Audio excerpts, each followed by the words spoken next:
কমলনগরবাসীর সৌভাগ্য। আমার মনে হয় বাংলাদেশের সবচেয়ে বেশি সৌভাগ্য আপনাদের। আলহামদুলিল্লাহ বলে। যদি আমার জন্ম কমলনগর হইতো, আমি একজন চেয়ারম্যান পেতাম যার তাহাজ্জুদ ছুটে না। আমি একজন এমপি প্রার্থী পেতাম যার তাহাজ্জুদ ছুটে না। আরে সুবহানাল্লাহ বলেন না। এটা আপনাদের সৌভাগ্য। বাংলাদেশে আরেক উপজেলায় পাওয়া কঠিন হবে। আরে বাস্তব না বাস্তব বলেন? কমলনগরবাসীর কি সৌভাগ্য? কি সৌভাগ্য আপনাদের বলেন? কি সৌভাগ্য? আপনার প্রার্থী কি তাহাজ্জুদ গুজার। আমার মনে হয় আপনার প্রার্থী মিল আছে ওই সাহাবীর সাথে। সুবহানাল্লাহ।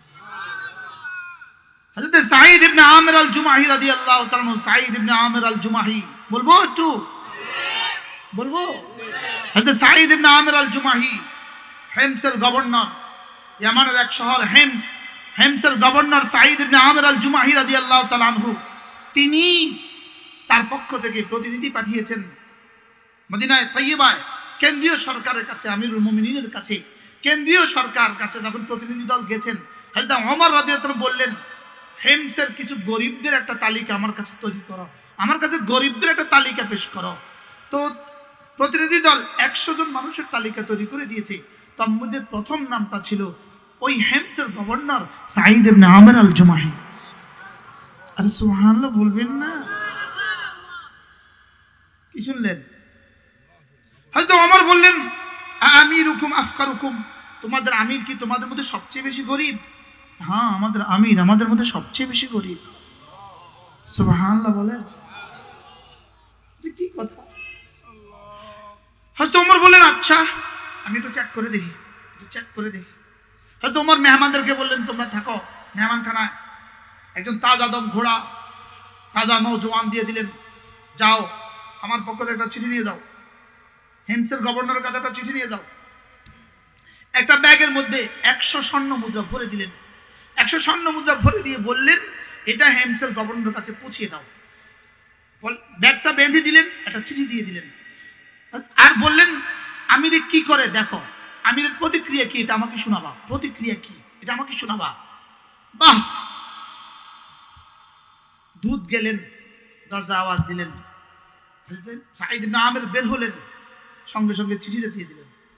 রাষ্ট্রদূত তো জানে না কি আছে, তিনি চিঠিটা পড়লেন, মিন আমিরুল মুমিনিন ওমর ইবনে খাত্তাব ইলা আমির হিমস সাঈদ ইবনে আমির আল জুমাহি।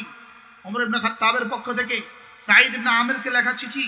তার মধ্যে লিখলেন, আমি তোমার জন্য 100 স্বর্ণ মুদ্রা হাদিয়া পাঠিয়েছি, 100 স্বর্ণ মুদ্রা হাদিয়া পাঠিয়েছি। এটা পাওয়ার সঙ্গে সঙ্গে হযরত সাঈদ ইবনে আমির এত জোরে চিৎকার দিলেন, ইন্না লিল্লাহি ওয়া ইন্না ইলাইহি রাজিউন। ইন্না লিল্লাহ পড়ার কথা ছিল না, আলহামদুলিল্লাহ পড়ার কথা ছিল। উনি পড়লেন কি? বিবি ভিতর থেকে বিবি বললেন, হাল কুতিলা ওমর, ওমর কি ইন্তেকাল হয়ে গেছে? বলে, না না, বালিল আমরু আযম মিন যালিক, মামলা এর চেয়ে বেশি কঠিন, এর চেয়ে বেশি বিপদ আমার সামনে। হাল কুতিলাল মুসলিমুন ফি মারিকা, কোন যুদ্ধে কি সমস্ত মুসলমান শাহাদাত বরণ করছে? মানে ব্যাপারটা এর থেকেও কঠিন, ব্যাপারটা এর চেয়েও কঠিন। এবার জিজ্ঞেস করলো, বিষয়টা কি আপনি আমাকে বলেন। হয়তো ওমরের শাহাদাতের চেয়ে কঠিন আর কি হইতে পারে? সমস্ত মুসলমান শহীদ হয়ে গেছে, এর চেয়ে কঠিন আর কি হইতে পারে? আমাকে একটু বলেন।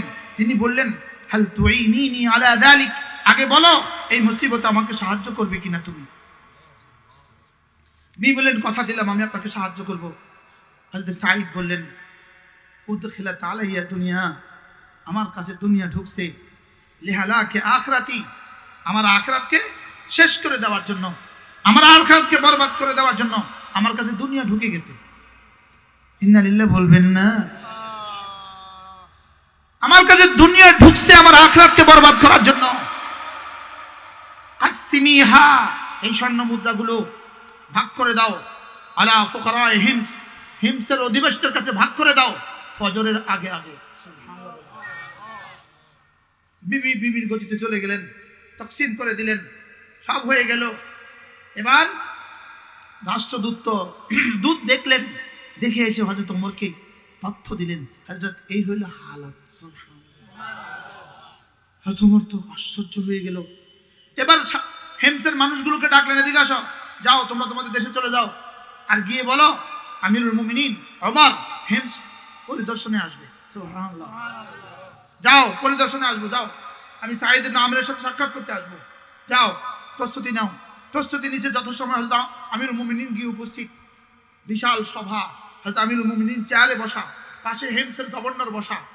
এবার বললেন, বলো তো এই বেটার বিরুদ্ধে তোমাদের কোনো অভিযোগ আছে কিনা, এই বেটার বিরুদ্ধে তোমাদের কোনো অভিযোগ আছে কিনা। একজন দাঁড়িয়ে বলল, জি আমিরুল মুমিনিন, এই বেটার বিরুদ্ধে আমার একটা অভিযোগ আছে। আমির তো আমির, ওমর তো নারাজ হয়ে গেছে, রক্তিম হয়ে গেছে, কি বলে, যার ব্যাপারে আমি এই রিপোর্ট পাইলাম আর তার বিরুদ্ধে অভিযোগ। আচ্ছা বলো কি অভিযোগ। তিনি একটা কাজ করেন, দিনের বেলা আমাদের অভিযোগ নেন, রাতের বেলা আমাদেরকে উনি সাক্ষাৎ দেন না, রাতে তিনি আমাদের সাথে কথা বলেন না, দিনে আমাদের সাথে কথা বলেন, এই অভিযোগ আমার।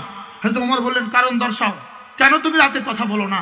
আমির বললেন, কাসসামতু হায়াতি নিসফাইন, আমি আমার জীবনকে দুভাগে ভাগ করেছি, দিনের বেলা দিয়েছি মাখলুকাতের জন্য, রাত্রেকে দিয়েছি আল্লাহ তাআলার জন্য। কমলনগরবাসী আপনাদের এই সৌভাগ্য হয়ে গেছে। সুবহানাল্লাহ বলেন।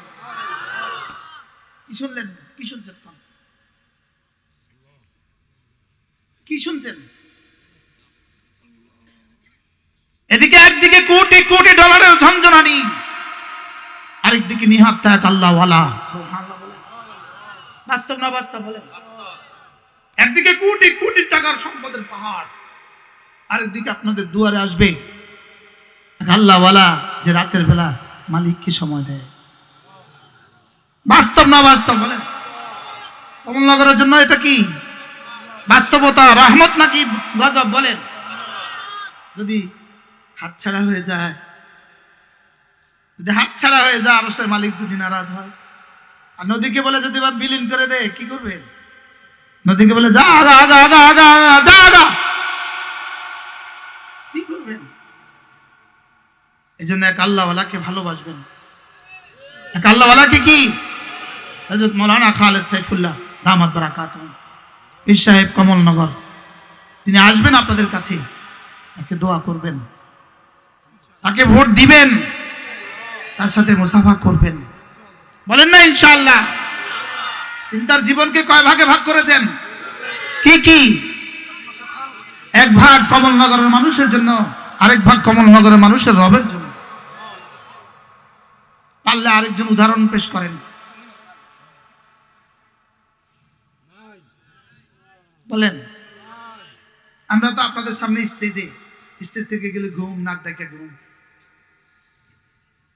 আপনার মতো মুলুবির কথা বলি, কিন্তু ইনারা এমন নন। ইনারা কি নন বলেন? ইনারা দিনের বেলা আপনাদের দুয়ারে দুয়ারে, রাতের বেলা রব্বে কারিমের দুয়ারে। সুবহানাল্লাহ বলেন। বাস্তব না বাস্তব বলেন? এবার আমিরুল মুমিনিন বললেন, আচ্ছা আচ্ছা এই কারণটার উত্তরটা কেমন হয়েছে? সুবহানাল্লাহ। আরেকজন দাঁড়িয়ে বললেন, আমার একটা অভিযোগ, ইনি প্রত্যেক দিন অফিসে আসতে 2-4 মিনিট দেরি হয়ে যায়, অফিস দফতরে আসতে 2-4 মিনিট প্রত্যেকদিন দেরি হয়। কি কথা, প্রত্যেকদিন দেরি করেন কেন? আমি তো গরম, কারণ দর্শান, আপনি প্রতিদিন দেরি করেন কেন? তিনি বললেন, আমার তো কোনো খাদেমা নাই, আমার তো রান্না করার কেউ নাই, আমি নিজেই তো আমার রান্না করি, নিজের রান্না করে নিজে দফতরে নিয়ে আসতে হয়, এজন্য 2-4 মিনিট দেরি হয়ে যায়। উত্তরটা কেমন? উলাইকা আবাই ফাজিনি বিমিথলিহিম ইযা জামাআতনা ইয়া জারিরুল মাজামিউ, এরাই ছিলেন আমাদের পূর্বপুরুষ।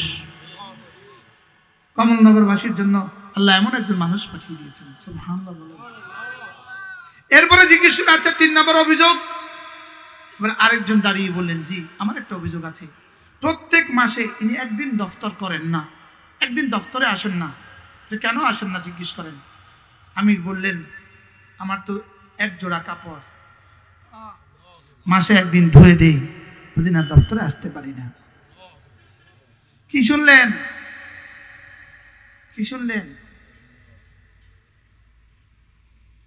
এক যুবক আমেরিকা, জোহরান মামদানি, মাত্র 7 বছরের ইমিগ্রেট আমেরিকায়, সেই টাকা পয়সা বলতে তার কিছু নাই, তার ব্যক্তিগত বাড়ি নাই, তার ব্যক্তিগত টাকা পয়সা বলতে কিছু নাই, সে শুধু মুসলিম।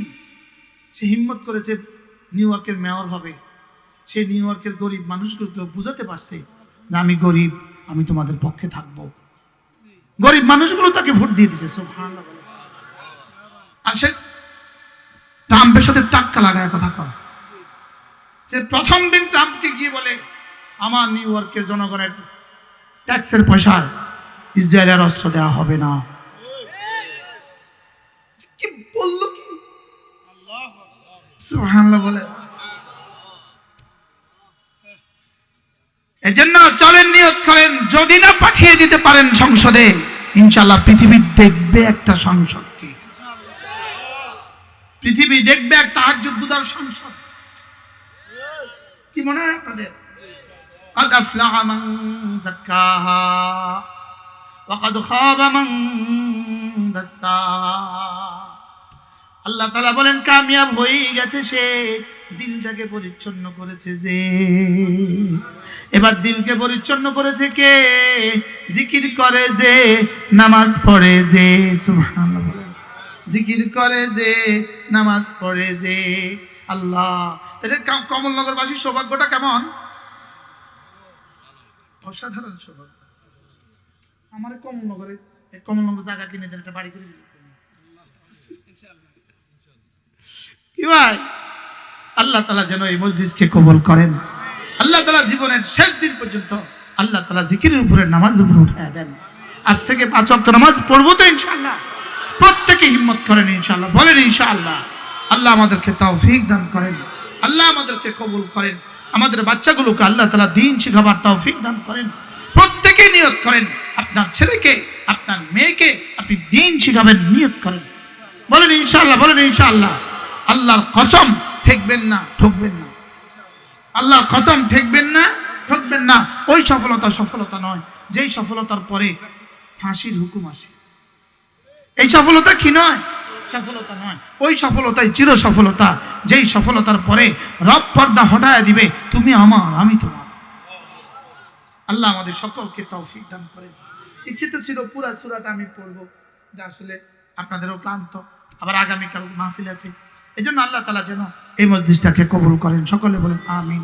এগুলো বন্ধ করো, যদি সুযোগ থাকে, যদি সুযোগ থাকে।